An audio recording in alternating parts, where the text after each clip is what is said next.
Hello guys, সবাইকে নববর্ষের শুভেচ্ছা ও অভিনন্দন জানাচ্ছি। পান্তা ভাত ছাড়া তো পয়লা বৈশাখ ভাবাই যায় না।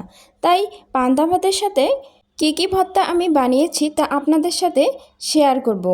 পান্তা ভাতের সাথে ভর্তা কিন্তু দারুণ লাগে খেতে।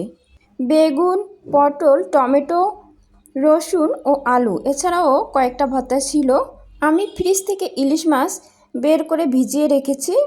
আমি ইলিশ মাছের পিসগুলো ভেজে নিব এবং পেঁয়াজগুলো ভেজে ভর্তা করব।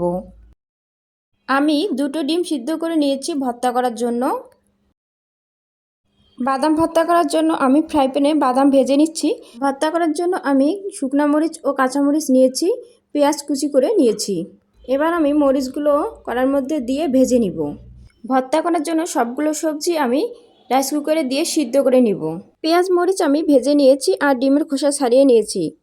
লবণ হলুদ মাখিয়ে ইলিশ মাছগুলো আমি মচমচে করে ভেজে নিব।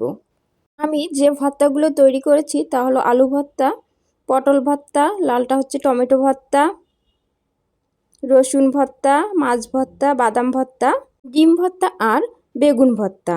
এই 8 পদের ভর্তা আমি বানিয়েছি। আর এখানে আছে ইলিশ মাছ ভাজি। পান্তা ভাতের সাথে ভর্তা খেতে কিন্তু দারুণ লাগে। সাথে খাঁটি সরিষার তেল, কাঁচামরিচ, পেঁয়াজ ফালি ও সামান্য লবণ, খেতে কিন্তু দারুণ লাগে।